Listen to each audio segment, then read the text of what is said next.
Yeah.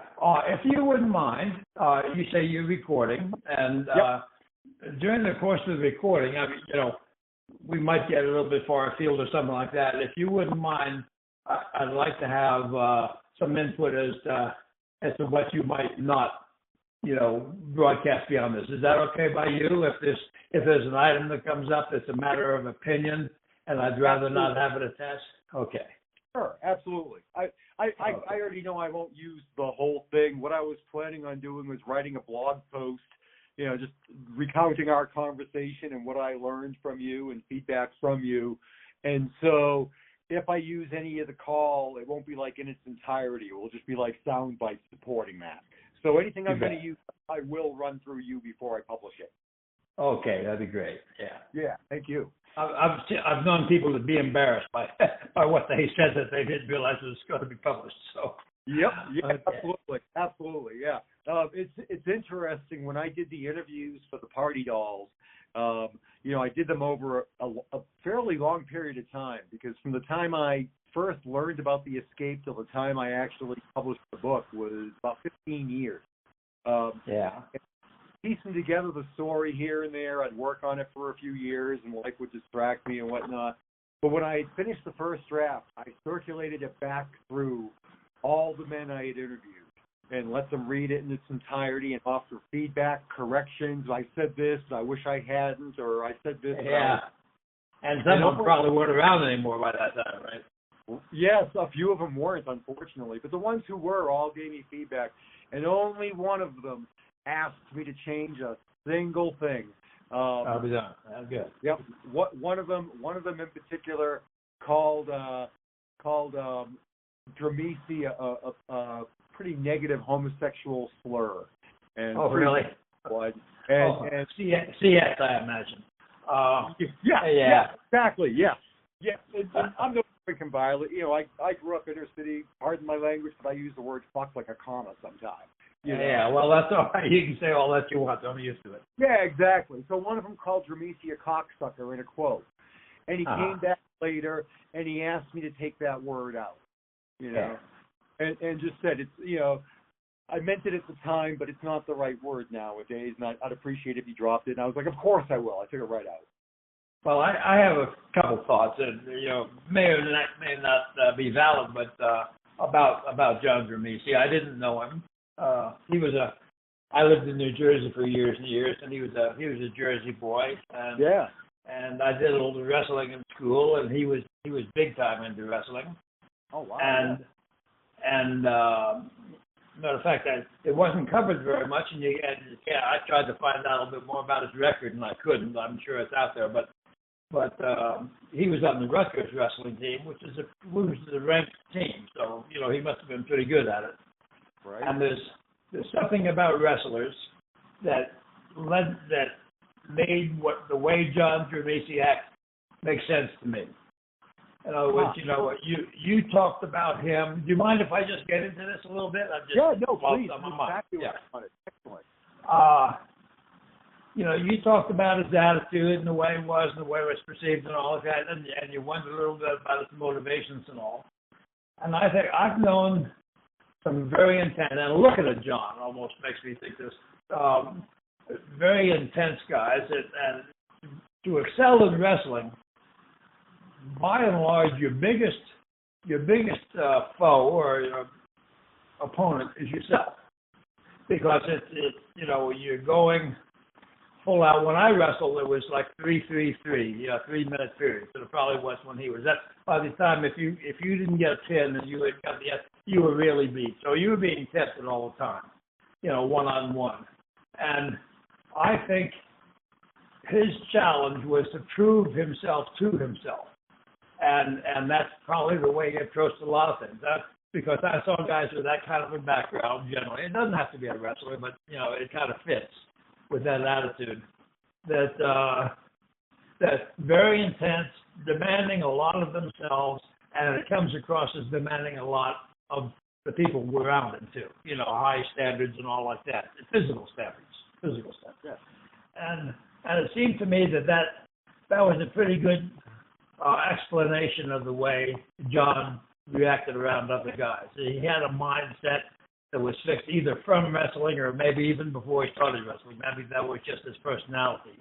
But, when people were really ticked off at, the way it acted, the insistence on the takeover, I'm number one, huh? That makes a lot of sense from a wrestling perspective. So. Yeah, it does. I just wanted to throw that in as a possible explanation for him being a CS. Right. Right. Wow. Interesting. Yeah, that's pretty spot on. I could totally see that. Yeah. Yeah. Huh. So what was your take on my take on Ed Atterbury? I'm curious about that. Okay, let me give you a little background on how Ed got there. Ed and I went over, 1967, the big push started on manning the combat-equipped airplanes, for North Vietnam in, say, early 60s, not too long after Tonga. And so they started putting people into the slots over there, and the Air Force came up with the idea that the risks going north, getting counted going into North Vietnam, were great enough that they, just like World War II when it was a 25 mission limit, and in Vietnam they made it a 100 mission limit. Your exposure time wasn't near as long as the guys in the 8th Air Force, with the B-17s and all that, were hours being shot at. Sortie factor for us flying out of Thailand was usually no more than about an hour and a half from takeoff to landing. You're going fast, you get it done, you turn it out, and you come home. Same with the fighter guys. Fighter guys, the first ones they went to fill the slots were the squadrons that were combat ready, and the guys had experience and like that. They started and those are guys that had more experience. They'd been in the equipment for a period of time, and lots of practice. If you were based in Europe, you'd go down to North Africa where the sun was shining all the time, and you'd spend a lot of time in the bombing range. They got pretty good at what they did. Same in our business in reconnaissance. We do the same. I was over at Ramstein, and we also go down there and got a lot of work. But the thing is, the Air Force, just like I think all the American military, when the war is over, you go to sleep for a while, whatever it is. And then when it's time to do something again, you fall back on your last experiences.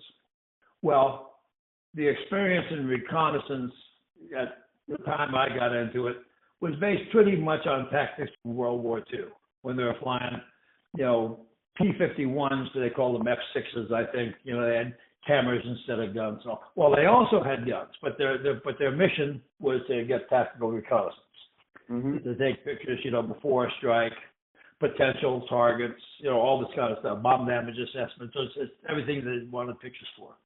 There were no satellites, there were no U-2s, there were no, so everything we knew about what things looked like were snapped by an airplane, a tactical reconnaissance airplane. When I got into it, I was sitting on basically a World War III war plan. And with the guys who drew up the plans, the experience they knew, they might not have actually been tactical reconnaissance pilots, but the information they had was based on their experiences from the past.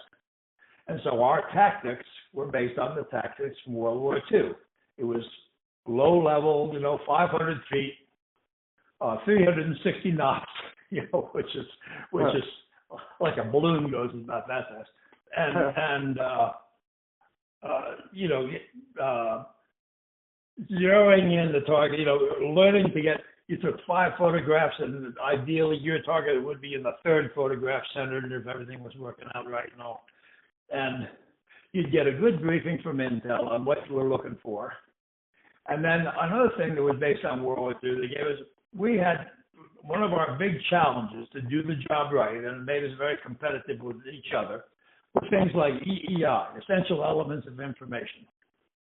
And you'd go out and on our daily practices and all, we'd go out on a low level and say we would be going after a towers, radio towers, something like that.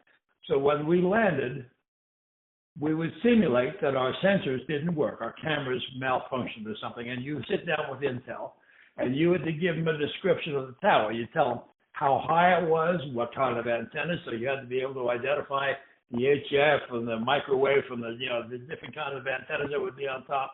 You come back and you'd get them a verbal description that was about as good as the photograph. Same thing was on the dam. You'd go in and how many sluices it had, how many gates it had, just all the things of what the height of it was. On a bridge, what it was made out of, you give a description of the bridge, the approaches to the bridge, all that. And train, count the cars, what kind of cars they were, and all. So it was really, you trained your mind to focus to get a visual mental snapshot of a target. And then as soon as you turn, you get on track for your next target or something like that. As soon as you were stable, you reach out on your clipboard and you jot these quick notes down about the target you had just passed to refresh your memory when you landed. And you'd have maybe 3 targets, maybe 6 targets, depending. Sometimes you do strips. In other words, there would be a road or a railroad, and you'd turn on the camera and strip it down the whole way, and all to see the crossings and all. So that was a pretty important thing to us, being able to do that kind of work. It was very challenging. The cardinal rule in reconnaissance is to know every second where you are, and and when you're going to be the next place. So it was a matter of map drawing and all. We didn't have inertial navigation. We didn't have satellites. We didn't have anything. So it was a map on your lap, and you controlled, your position. Very important was your ground speed. You'd maintain that. You'd take into account before you went, how the wind was going to affect you, what the radius of your turn was, so you'd roll out exactly on the line to your next target, all that. Well, that was great in World War II, and it was really handy, and it proved who the good pilots were when you compared your abilities, to the next guy. Ed Atterbury, Fred Musigas, a bunch of guys, ahead of me. Most of them, they started out when the RF-101 was pretty new. Some of them actually went back to the RF-84F, which actually had a gun on it. but by the time what happened, my first commander, I should tell you, was a guy named Clyde B. East. Interesting guy to look up. He was a 20th Squadron commander when I first got into Recce, and his background was World War II. He had not only a good, you still with me? Heard a beat.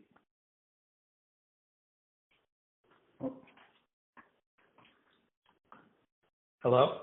Hello? You there? Yeah, are you there? Yes. Listening. I hear some beating. Okay, did I get cut out a bit or not? No. I didn't. Okay. So I was telling about Clyde East. Yep. He was a lieutenant colonel that had flown in World War II. He had 12 kills. Well, guys in reconnaissance at that time, when they had a gun, they'd go out and they'd get the target on film, and they'd head home, and maybe they'd see a Messerschmitt. Well, what's their priority? Get the Messerschmitt.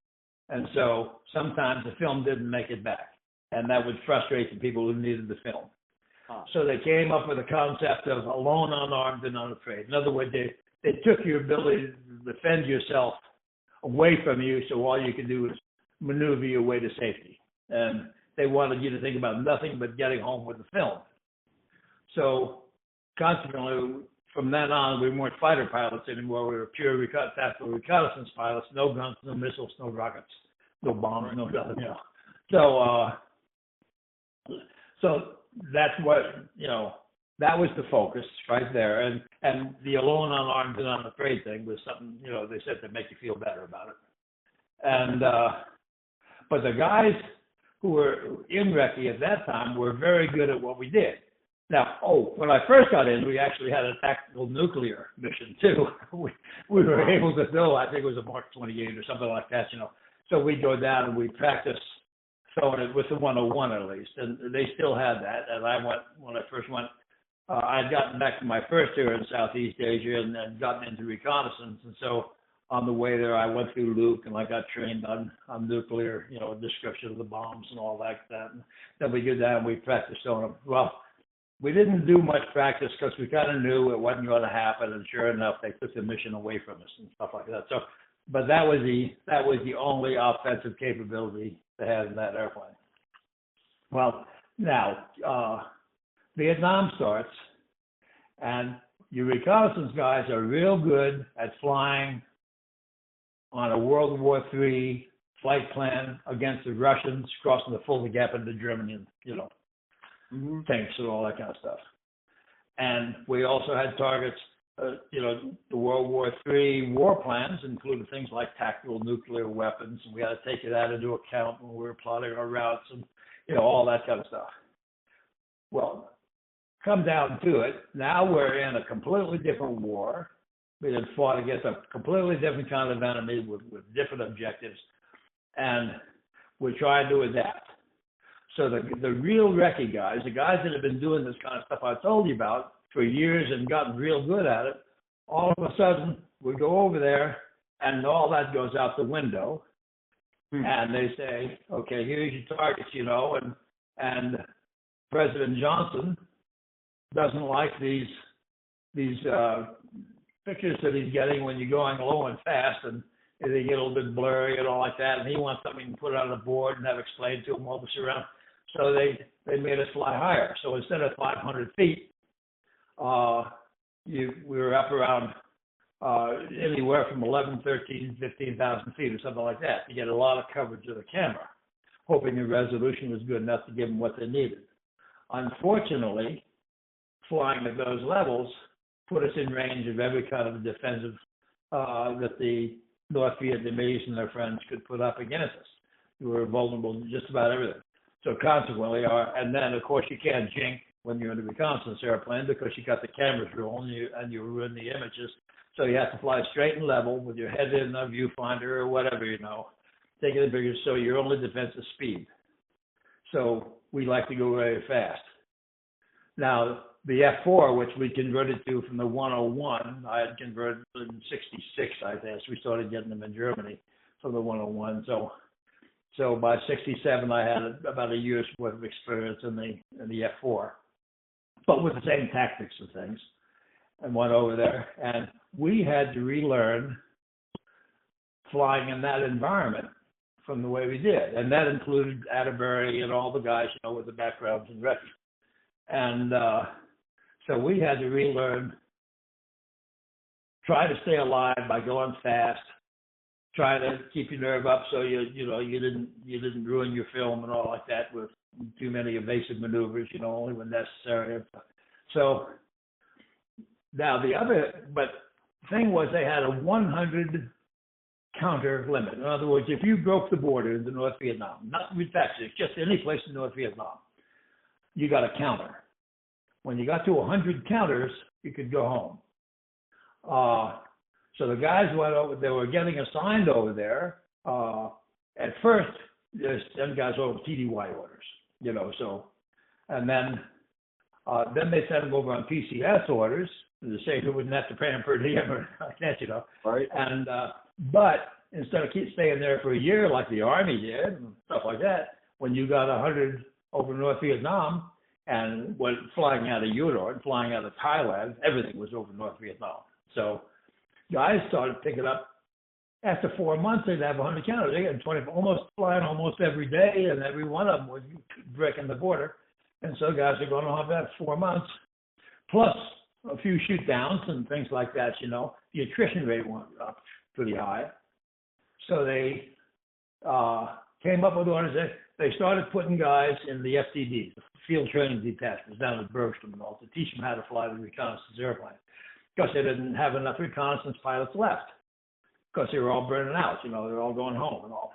And so they started taking guys out of SAC and out of different commands, HC and all like that, and putting them in a recce airplane and trying to teach them in, I don't know what it was, 6 weeks or something like that, how to fly the airplane, how to be a recce pilot, which is impossible. But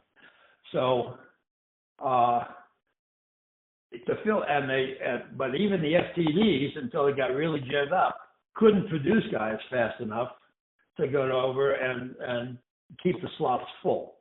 Guys kept going home faster than they were being replaced. So they set up some orders, and they tried.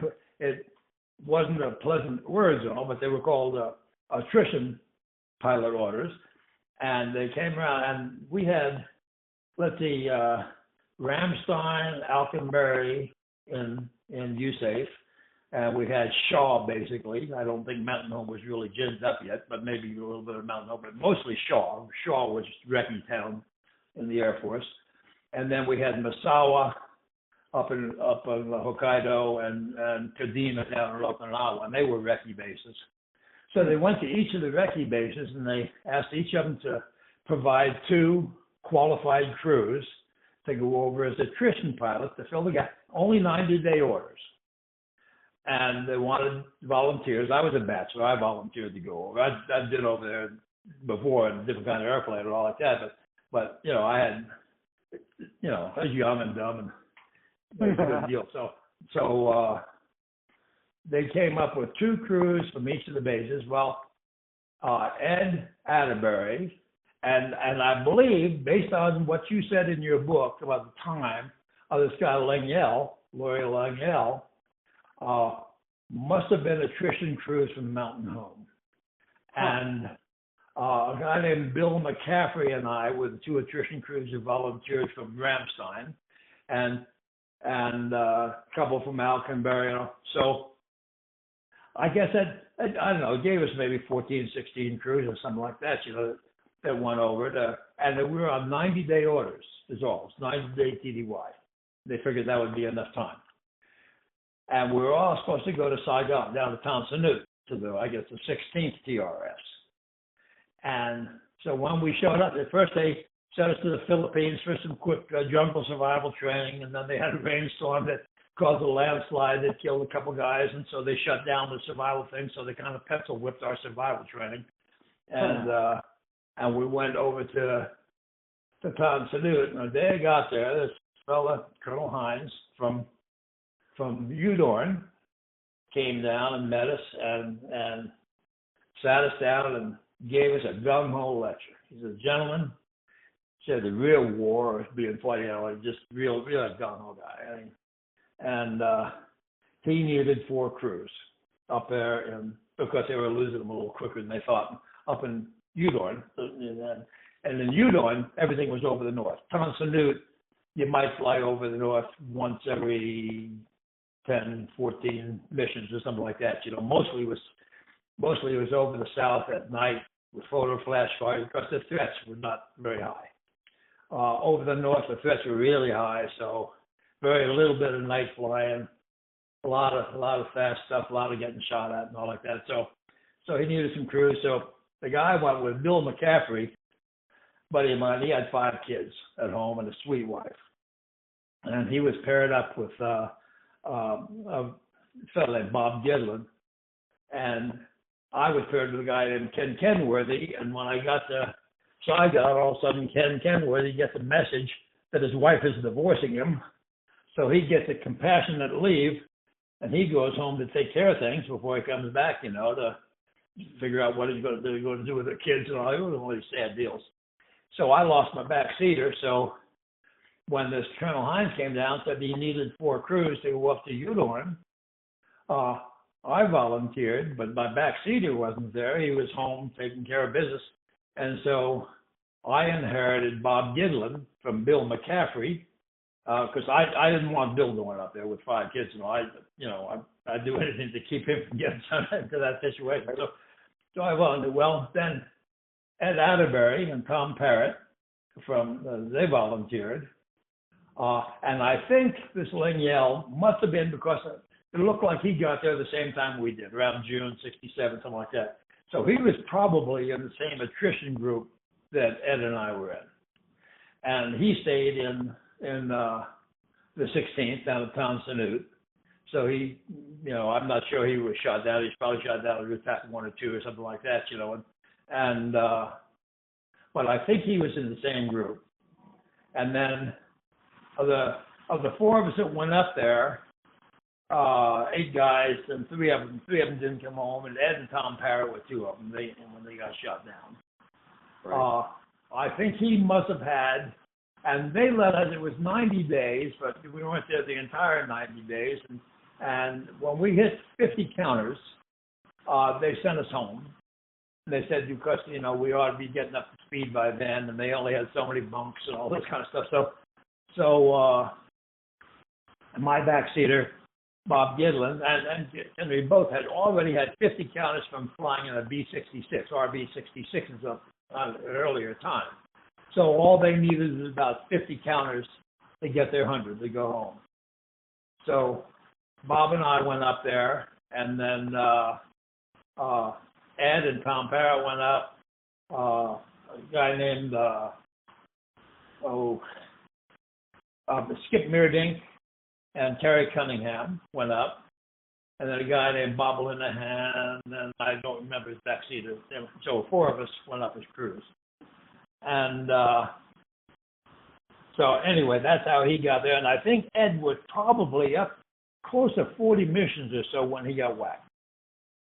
So, when I hit 50, they took me off the line, and their explanation was, every time we let you fly, that's a counter that somebody else isn't getting, and he wants to go home. So they took me off the flying line and sent me and another crew, Linehan and his back, and we went to Clark, and we drew up lap charts, and I don't know if this is still classified or not, but we got to Clark, and we were drawing up these maps because that was our business, is drawing lines on maps, for reconnaissance. And so we drew up lap charts to be given to F-100 people when World War III started, with the targets in China and places that, they were going to have to go, and we drew the tick marks and the turn points and the IPs and all this kind of stuff, and did that for about a week, and then went back, and Ed was already dead. I mean, Ed was already shot down. He was a POW by that time, and I think there was a misunderstanding when I talked to you about and I have these figures. I didn't know whether you'd have a camera on or something like that. I've got 4 shots of Ed shoot down, and when we heard that Ed didn't land, or didn't come back, went racing over to Intel, and because a guy named Bill Williams was, what it was is there's more background on it I should give you here. Okay, the ones that weren't recce guys, and keep in mind that the recce guys went over there with no knowledge about how to fly in that war, and so we learned at the bar by and large. Talk to each other, you compared notes, what you have to do differently to stay alive, and all this kind of stuff. Now, the other guys, the guys coming out of the FTDs, the B-52 pilots and things like that, who have been put in this airplane, when they got down with the Bergstrom and started training in our airplane, they didn't know any of the stuff that we did. They didn't know about EEI, and they didn't know about all these things that came from previous days. So they're a completely different animal. They were guys who were new to the equipment, new to the mission, doing basically what they're told, learned everything out of a book and, from instructors and all like that, and just flew the airplane a little bit differently than we did. Well, the ops officer, when we got there, knew the difference between the two groups, and so when we went over as attrition pilots, and there were still a few guys over there that were what I would call real TAC recce guys, with the background as recce, and so we kind of took a lot of these fellows under our wings, and they wouldn't like to hear that. I mean, they were cocky too, but by and large, when one of them went up, we would go with them. So when you'd fly, everything was a counter, but then they had what they call the barrel mission. That was through TAC 6. And if you're going in the barrel, when we first got there, they said, we're trying to keep your missions, so you only go in the barrel maybe 10% of the time. Well, the ones of us that had recce backgrounds wound up in the barrel, I'd say between a third and a half of our flights were in TAC 6. We were up there a lot more. By and large, it was because we were kind of escorting the fellows a little bit. Every time they'd be sending one of them into the barrel, they'd have one of us with them until they had a few under their belt so you could do it. Well, when Ed got shot down, that's what he was doing. He was on the wing of Bill Williams. Bill Williams was one of the FTD guys. I don't know what he had flown previously. I didn't know him that well. And Ed was on his wing. And when they just because it was Bill Williams' first lead. Bill Williams had flown number 2, because we flew everything 2-ship. And I'll tell you more about the reason for that. Because before that, we'd flown single ship. And in the old kind of wreck, it'd be one airplane, lone alarms and but in that environment in North Vietnam, we flew 2-ship because we were carrying something called the APQ-160 or something like that. It was a pod under the wing that would help us blank out the Phantom radar scope about 2 degrees of it, enough so that they couldn't achieve a good firing solution to shoot us down. And if you maintained good recce formation and this thing was working, it increased your survivability chances by a lot against the sand.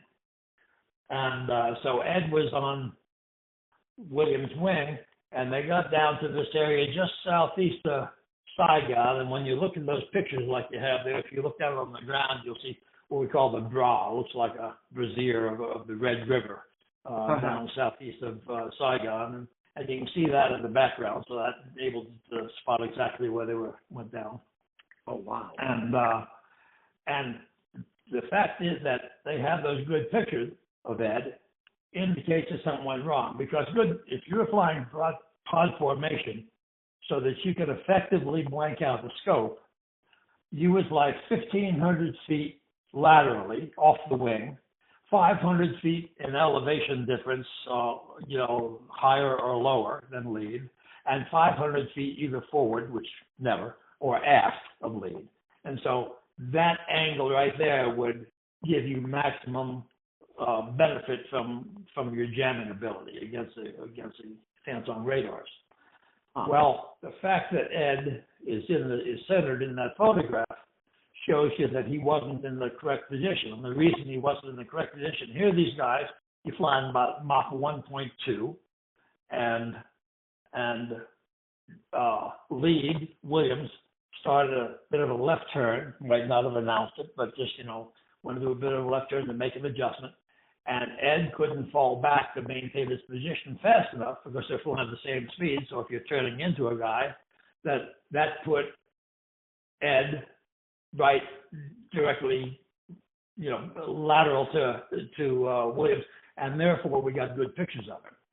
If he was in the correct position, he wouldn't have shown up in the panoramic camera.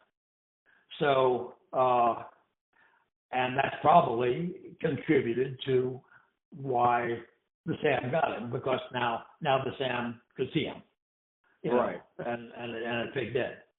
So that is light in my mind. That's probably when racing in intel, when we found out about the shoot down and looked and they ran these pictures through.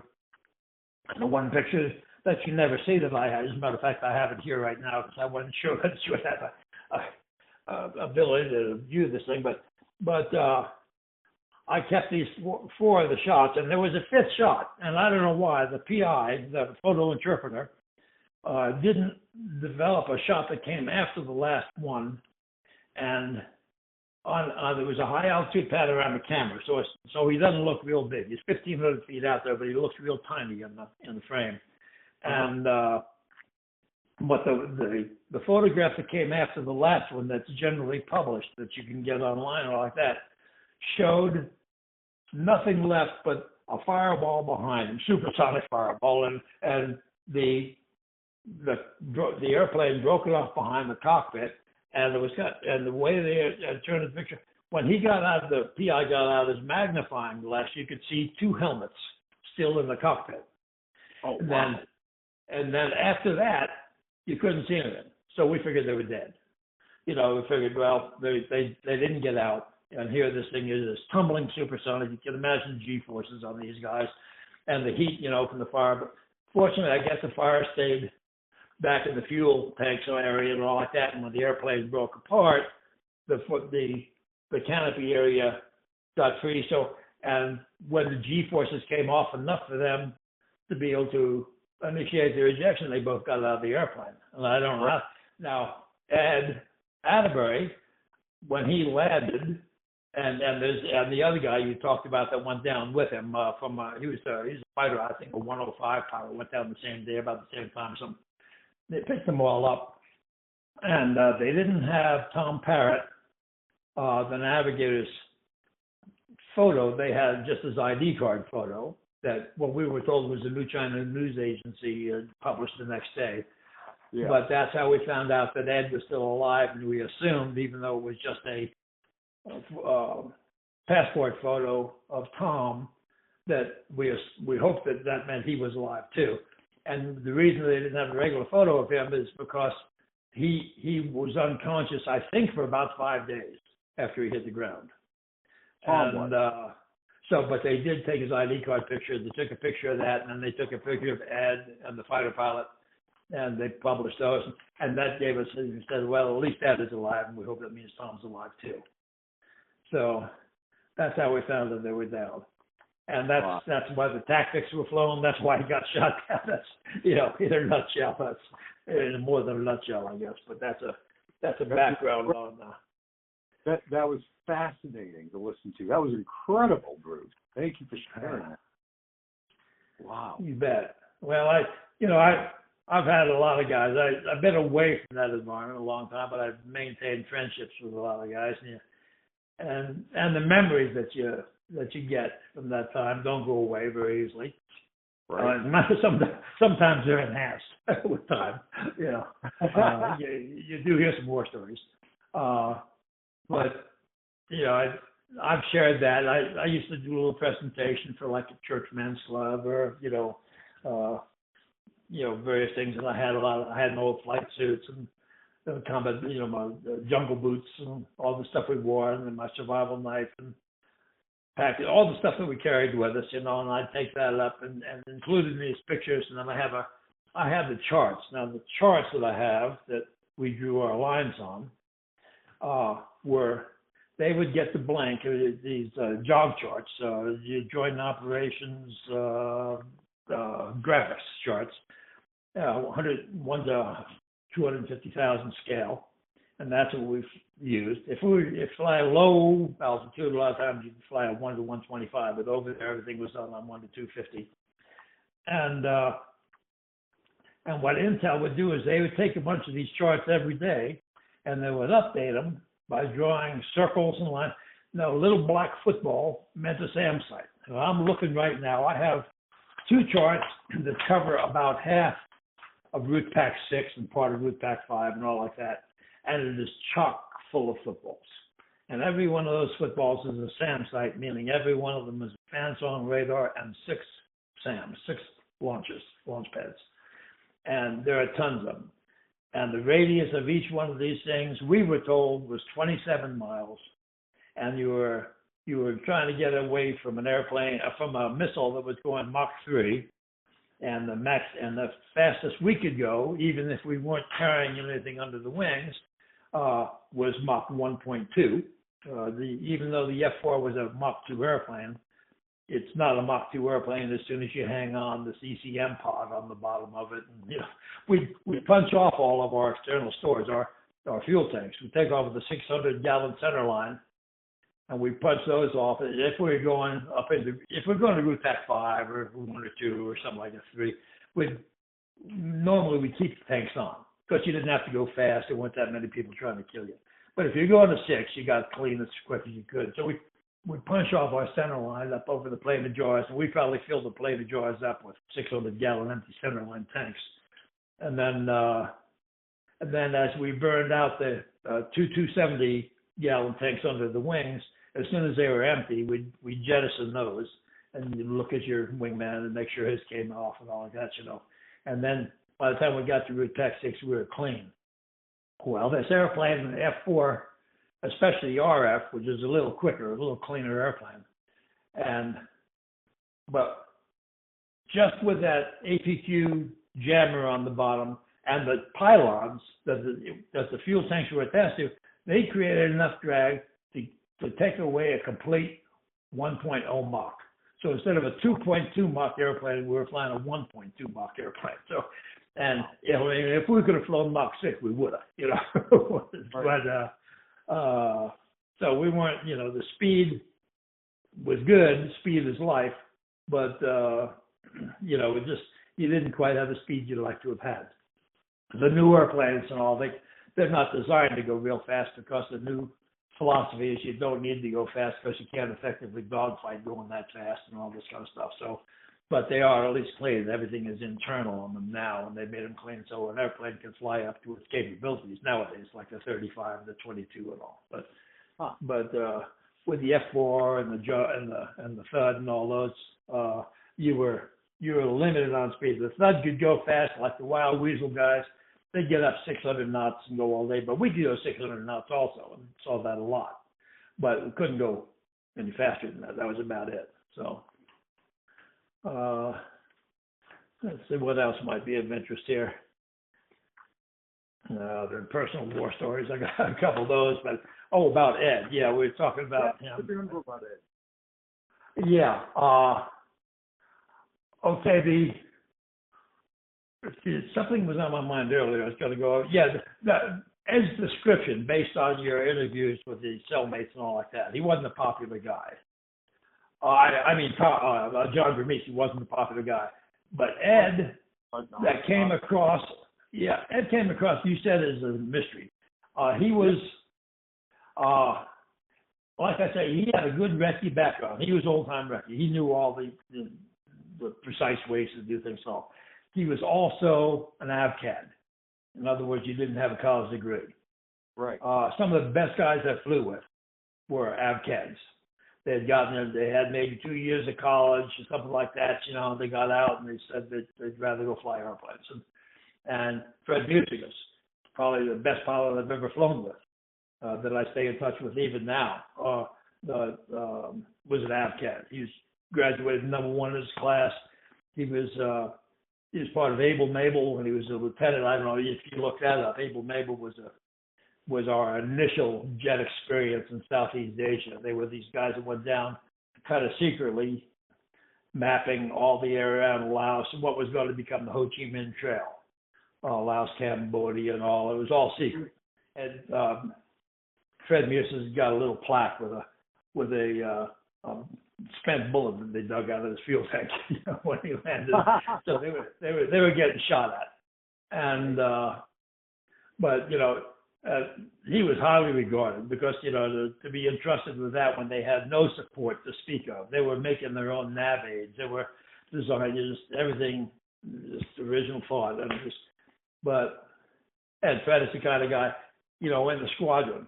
I remember they took him out when I first got there. To Ramstein, he wasn't there, and he just got back about a month later or something. And he'd been assigned to the Army to be a forward air controller, and he was with them for at least 6 months, I think. And so that meant he was out of cockpit for a long time. And he got back in, and we had a monthly competition where we'd all fly against each other. It was a big matter of pride, who scored the best. And I remember we had some real eager guys, and Musikus isn't going to be here. They're going to come in. Well, he gets back. He hasn't touched an airplane. Here comes the competition. He jumps in the F-101, goes out, and he comes in first. It just pissed off all these guys, But he was just a natural. He was really good at it. And the fact that these guys were passed over was not so much a reflection of what kind of pilots they were, how much they knew about the job, or like that. The big thing then is square filling. I'm sure you were Air Force. You got to fill the squares to advance, and they did. And the major big square was a degree, and these guys didn't have a degree. It comes time to choose who's going to get promoted to the next rank. First they consider people below the zone. Those are the fast burners, academy types. First in the class, all this. Doing a real good job for some general or something like that. They might get below the zone, as much as 2 years below the zone, ahead of everybody else on the promotions. Yep. And then it works its way down and then you get the guys with the AVCADs. They're doing a good job and all, but they've done what they were told to do and all. It just doesn't mean that they were any worse, they were any dumber or anything like that. But they got passed over. A lot of them got passed over a second time. If you got passed over a second time, the writing was on the wall. Right. You weren't going to make it to retirement. What they had a terrible program at that time. If you got passed over, and 20 years, of course, there was retirement. you'd get to 18 years and you'd be separate. You'd get ripped.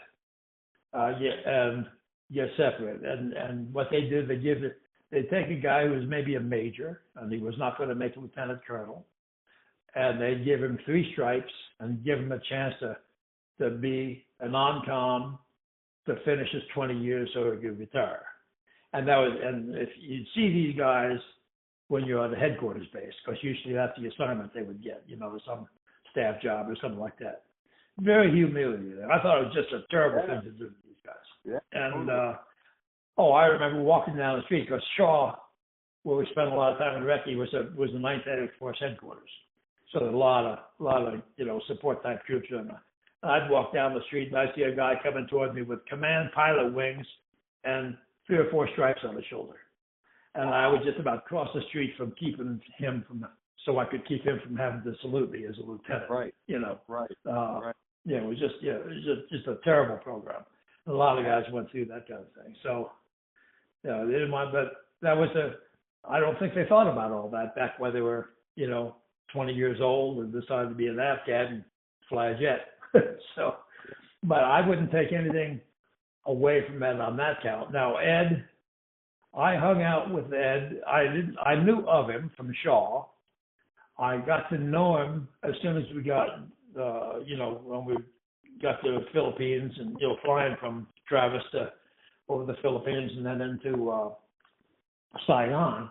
I got to know him. So when I got to Saigon, they told us, well, okay, don't leave the base. You haven't been briefed. It's dangerous out there at night and all like that. Well, Ed and I both headed out. Bullshit. So we went out in the town and didn't get in much trouble or anything like that. All we saw was a bunch of drunk GIs and some back streets and stuff. But he wasn't shrinking violet. And my other social experience with him was up at when we got up to Udon and we were sitting in the bar talking to this Thai girl who was like the mama son, the head. She spoke very good English, and so she kind of ran all the girls that were waitresses and worked at the bar and stuff like that. And she invited us to go to her place, and we did, and a bit of a bus ride and a long walk, and people making snide comments to her and all like that. But it was all above board. And we met her parents and had a nice meal and came back, and Ed was commenting about, wishes that's the way more people, we could establish relationships with the locals, because so often it was, you see a American pilot or non-com or something like that walking along with a Thai girl, and you figure he's out to get laid. And in many cases that was true, but it wasn't always true. There was room for other kind of. And so, I did that with Ed, and we'd go to the bar and we'd compare notes after a mission, and everybody would know. Okay, 5 o'clock in the afternoon, you'd leave your trailer or the pool or wherever you happen to be, and you'd go into the club, which was the meeting room. And in the entrance, there'd be at 5 o'clock they would post a big sheet of paper, and down the left side were all the names of the pilots, and then the columns, off to the right were the times, starting at whatever it was, maybe whatever the earliest takeoff was, maybe 0400 or something like that, and it would go through the day. And then, so you'd follow your name across the thing, and it was blank. That meant you weren't going to work the next day. But if there was a check mark at it, then okay, you'd see the time. You'd be there an hour before that, get everything ready. It was a check mark. If there'd be a B in there, that meant you're going in the barrel. Look at yours.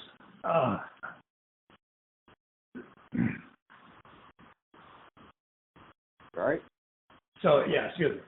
So you knew you had to get out there early and do a little extra briefing, because you spend more time talking to intel. There's more to plan for. If there was a B and a T, meant you're going in the barrel through Tech 6, and you're going to the tanker, which meant that you're going to spend a lot of time in afterburner, which meant probably a pretty high priority mission of going deep into the barrel, and you're going to get shot at. and you're going to need to hit a tanker on the way home so that you can make it back. Or it could possibly mean you're going to hit a tanker because the priority on the mission was high enough that you weren't going to go back to Udon. You were going to fly the film directly down to Tom Sanu, down the headquarters. That's 7th Air Force headquarters. Now, if it's on BTE, that was the one that got you. And that's you go on in the barrel, you're going to hit a tanker, and you're going to have a fighter escort. And that would be Robert Olds and those guys, from UBON. And that meant you had to go in even earlier so you could get on the scrambler and talk to the guys and do your briefing about, where they were going to intercept you, where they were going to be. And they'd be out trolling for MiG. They would be out there praying that you got bounced so they could come in and get a shot at the MiG. But that's just, so all those, then you'd have the night to think about it. So, and that was your daily routine. And like I say, you fly 25, more often than not, you'd see at least a check mark by your name when you went in, and you'd have a few drinks and a meal and go to bed. So, and then Ed and I, since we got there about the same time, we're usually pretty close. So when we briefed, we didn't fly together because we were both, usually flying with new guys, FNGs, we call them, the guys from the FTDs. And so he'd fly with somebody, but we'd be, quite often briefing near the same time. So I'd come out of intel, he'd go in, or vice versa. And, he never came across the way his cellmates described him, as kind of a string. Now, he wasn't the kind of guy that said, let's do this.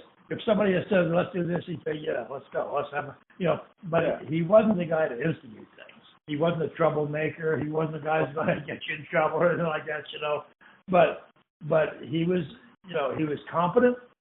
He was good at what he did, fixing his ways.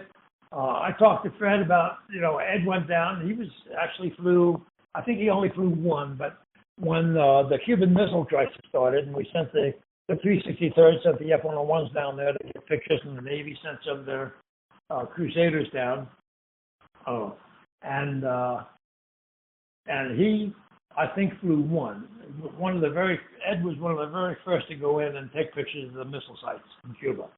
But then I think he only got one because Fred, my roommate, flew a number of them down there, and he said Ed was one of the first ones down, but then he left, and then the other guys flew, multiple sorties against them. And I don't think he ever got shot at, but they were ready to get shot at. They were going low.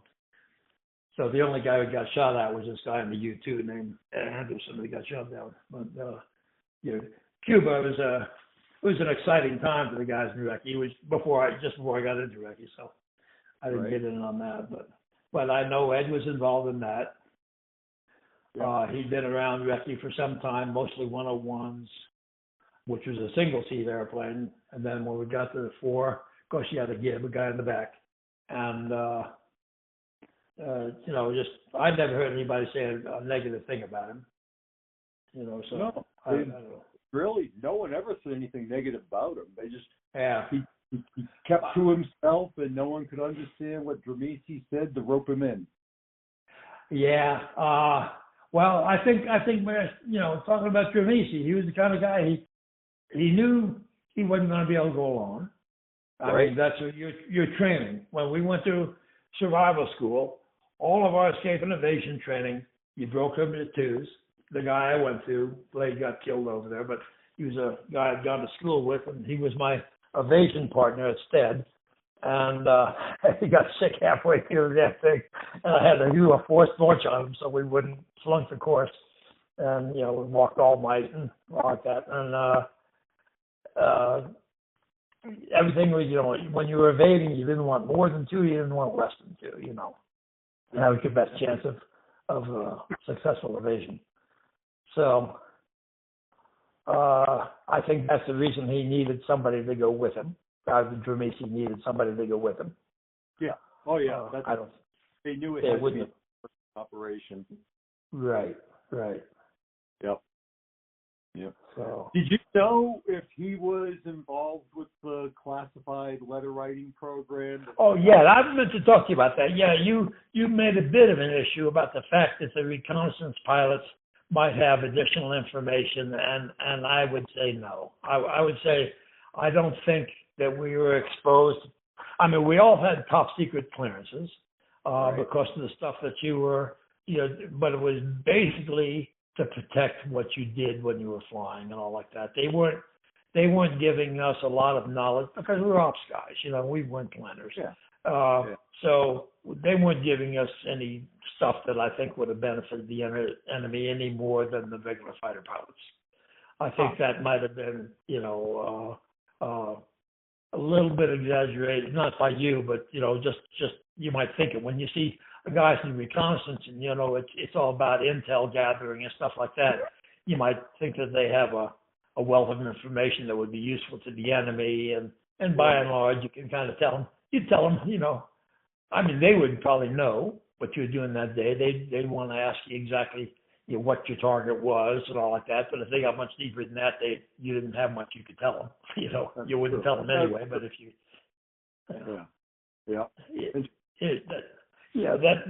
side of it, I wouldn't emphasize the ability of a recce pilot to be a more valuable prisoner than anybody else. So.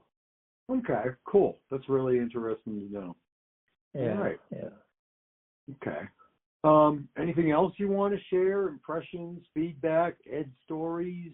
Bruce, this has been a fantastic. I've been wrapped. At one point, you asked me if I was still there. I was just sitting here so quietly, just listening and. Well, I heard a couple of beeps. I thought maybe I'd lost you on the line. No, it must have been on your end. I never heard anything. Oh, okay. Yeah. Yeah. There's a lot more.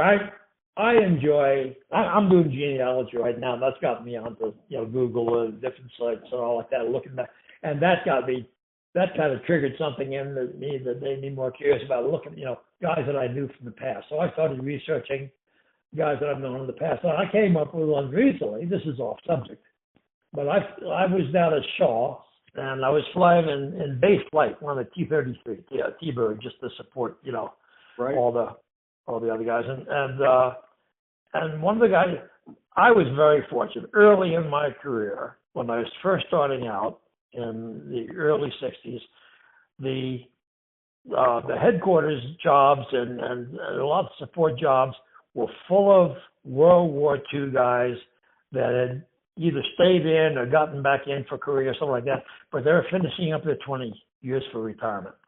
Right. And boy, did I meet some cool guys.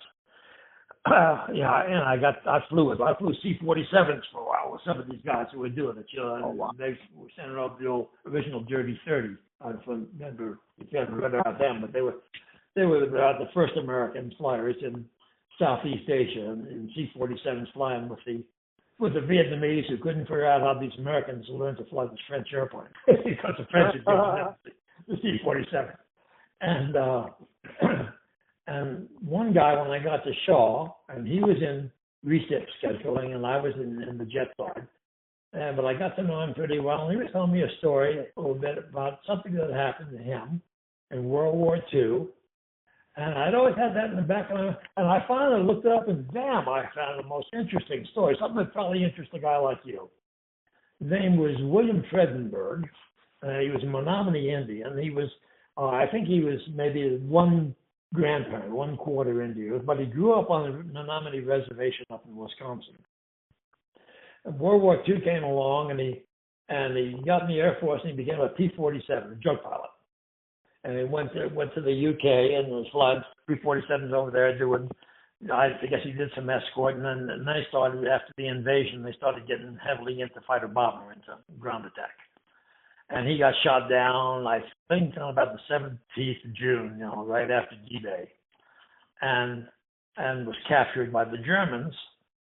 And as I was reading it, I was fascinated by it because he had told me one thing about what happened to him after that, but in reading it, he got captured by the Germans, and they have a picture. I guess the Red Cross provided them with little messages that you could fill out to let your parents or your wife or whatever back home know you're alive. You're allowed only so many words, and his says, I'm in a German prison camp. I'm okay. I hope, write more later or something like that. And that was it. That was sent off. So they knew he was alive. Well, then they put him on a train, and this is during like the Falaise Gap and all like that, when we were just kicking the shit out of the Germans, with our P-47s and all like that, and having them trapped and shooting up the trains. Well, unfortunately, there's a lot of guys, B-17 guys and fighter pilots and all like that, and they pick them up, and they had to move them from the front lines back into Germany. They put them on the trains. And quite often, the trains got shot up by P-47s. We killed a lot of our own people, not knowing it. You see a train, you shoot it. They didn't have Red Crosses on top or anything like that. So they put, I guess they were transferring him from the time he wrote that note back to Germany. They put him on the train, and his car was loaded with senior NCOs and officers. And there was a Canadian major, and he was a lieutenant.